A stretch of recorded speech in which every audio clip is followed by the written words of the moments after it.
പ്രിയ സജ്ജനങ്ങൾക്ക് കർണാമൃതം ഒരു ദേവതാ സംഗമ വേദിയിലേക്ക് സുസ്വാഗതം. ഇന്ന് രാമായണ മാസാചരണത്തോടനുബന്ധിച്ച് നമ്മുടെ ചാനലിൽ സുമിത്ര ദേവിയെക്കുറിച്ചാണ് പ്രഭാഷണം. ഇത് നമുക്കായി പറഞ്ഞു തരാൻ ഇവിടേക്ക് എത്തുന്നത് നമ്മുടെ പ്രിയങ്കരിയായ ദേവകി ടീച്ചറാണ്. ടീച്ചറെ ഞാൻ ഈ വേദിയിലേക്ക് സുമിത്രയെക്കുറിച്ച് പറയുന്നതിന് വേണ്ടി ക്ഷണിച്ചുകൊള്ളുന്നു. എല്ലാ പ്രിയമിത്രങ്ങളും കേൾക്കണം. എല്ലാ പ്രിയമിത്രങ്ങൾക്കും ഭഗവാന്റെ അനുഗ്രഹം ഉണ്ടാകട്ടെ എന്ന് പ്രാർത്ഥിച്ചുകൊണ്ട്.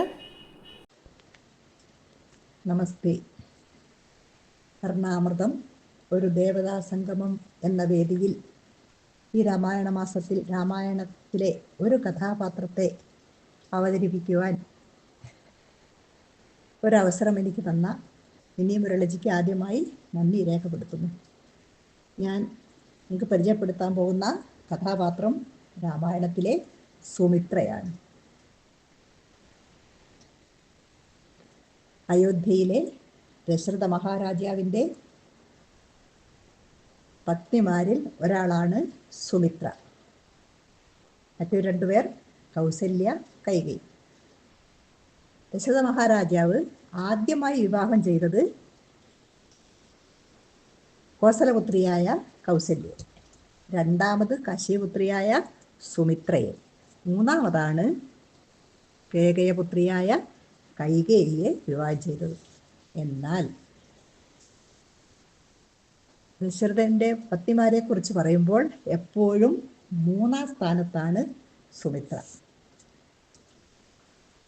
നമ്മൾ പറയുമ്പോൾ അങ്ങനെയാണല്ലോ പറയാറ്, കൗസല്യ, കൈകേയി, സുമിത്ര. എല്ലാ രംഗത്തും മൂന്നാം സ്ഥാനം മാത്രം ലഭിച്ചിരുന്ന സുമിത്രയെ രാമായണത്തിൽ വളരെ കുറച്ച് രംഗങ്ങളിൽ, അതായത് ബാലകാണ്ഡത്തിലും അയോധ്യാകാണ്ഡത്തിലും മാത്രമേ നമുക്ക് ദർശിക്കാൻ കഴിയുന്നുള്ളൂ. അന്തഃപുരത്തിൽ ഒതുങ്ങിക്കഴിയുന്ന വിനയാന്വിതയും സൗശീല്യവതിയുമായ രാജപത്നിയായിരുന്നു സുമിത്ര. അനപത്യതാ ദുഃഖം കാരണം ദശരഥ മഹാരാജാവ് വസിഷ്ഠന്റെ ഉപദേശപ്രകാരം ഋഷ്യശൃംഗമുനിയെ വരുത്തി പുത്രകാമേഷ്ടിയാഗം നടത്തുകയും ഹോമകുണ്ഡത്തിൽ നിന്നും ദേവനിർമ്മിതമായ പായസം നിറച്ച ഒരു ഹേമപാത്രവുമായി അഗ്നിദേവൻ പൊങ്ങി വരികയും ചെയ്തു. ദശരഥൻ സന്തോഷത്തോടെ പായസം സ്വീകരിച്ച് അർദ്ധഭാഗം കൗസല്യയ്ക്ക് നൽകി. മറ്റേ പകുതി സ്നേഹപൂർവ്വം പ്രിയപത്നിയായ കൈകേയിക്ക് നൽകി. സുമിത്രയ്ക്ക് നൽകാൻ മറന്നു. അവിടെയും സുമിത്ര അവഗണിക്കപ്പെട്ടു. എന്നാൽ ഒരപ്രിയവും കാണിക്കാതെ രണ്ടുപേരും നൽകിയ പായസത്തിൻ്റെ അംശം അവർ ഭുജിക്കുകയും അങ്ങനെ അവർക്ക് 2 പുത്രന്മാർ ജനിക്കുകയും ചെയ്തു. കൗസല്യയ്ക്ക് ഒരു പുത്രൻ ശ്രീരാമൻ, കൈകേയിക്ക് ഭരതൻ, സുമിത്രയ്ക്ക് 2 പുത്രന്മാർ ലക്ഷ്മണനും ശത്രുഘ്നനും. സപത്നിമാരുടെ പരസ്പര സ്നേഹം അളക്കുന്നതിനാണ് ദശരഥൻ അങ്ങനെ ചെയ്തതെന്ന് നമുക്ക് വേണമെങ്കിൽ വ്യാഖ്യാനിക്കാം. പായസാംശത്തിനനുസരിച്ചായിരിക്കാം ശ്രീരാമനോടൊപ്പം എപ്പോഴും ലക്ഷ്മണനും ഭരതനോടൊപ്പം ശത്രുഘ്നനും സന്തത സഹചാരികളായി മാറി. കുട്ടികൾ മുതിർന്നു, വിവാഹവും കഴിഞ്ഞു. ദശരഥൻ മൂത്തപുത്രനായ ശ്രീരാമനെ യുവരാജാവായി അഭിഷേകം ചെയ്യാൻ തീരുമാനിച്ചു. എന്നാൽ ഭരതനെ രാജാവാക്കണമെന്ന് പറഞ്ഞ് കൈകേയി അഭിഷേകം മുടക്കി. ലക്ഷ്മണനെയോ ശത്രുഘ്നെയോ രാജാവാക്കണമെന്ന് ഒരിക്കൽ പോലും സുമിത്ര ആഗ്രഹിച്ചില്ല. പിതാവിൻ്റെ സത്യം പാലിക്കാനായി വനവാസത്തിനു പോകാനായി യാത്ര ചോദിക്കാൻ രാമൻ കൗസല്യയുടെ അടുത്തെത്തുന്നു. വിവരമറിഞ്ഞ് കൗസല്യ വല്ലാതെ വിലപിക്കുകയും യാത്ര തടയാൻ ശ്രമിക്കുകയും ചെയ്യുന്നു.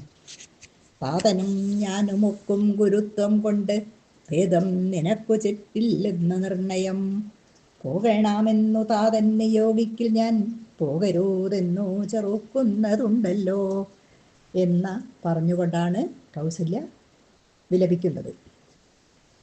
സുമിത്രയുടെ പുത്രനായ ലക്ഷ്മണൻ താതൻ നിയോഗിച്ചില്ലെങ്കിലും രാമൻ്റെ കൂടെ പോകാൻ പുറപ്പെട്ടു.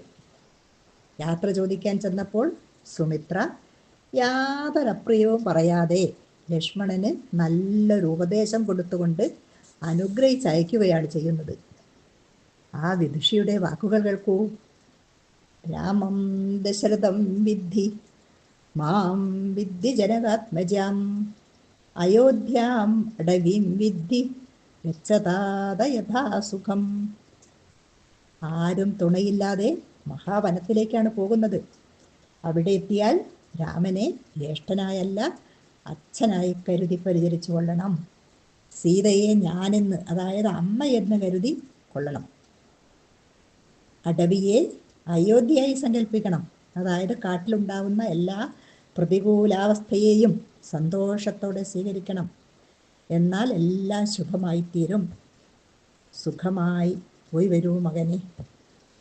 എത്ര ഉദാത്തമായ ഉപദേശം! രാമായണത്തിലെ ഏറ്റവും ഉത്കൃഷ്ടമായ ശ്ലോകവും ഇത് തന്നെയാണെന്നാണ് മനീഷികൾ അഭിപ്രായപ്പെടുന്നത്. മാതാവിൻ്റെ ഉപദേശം ശിരസാ വഹിച്ചുകൊണ്ട് മാതാവിനെ കൗസല്യയുടെ കരങ്ങളിൽ ഏൽപ്പിച്ചാണ് ലക്ഷ്മണൻ യാത്ര പോയത്. ആ സ്വാധി ഒരനിയത്തിയെപ്പോലെ കൗസല്യയെ ശുശ്രൂഷിച്ചുകൊണ്ട് 14 വർഷം അയോധ്യയിൽ അടങ്ങി ഒതുങ്ങി കഴിഞ്ഞു. ഇതാണ് എൻ്റെ സുമിത്ര.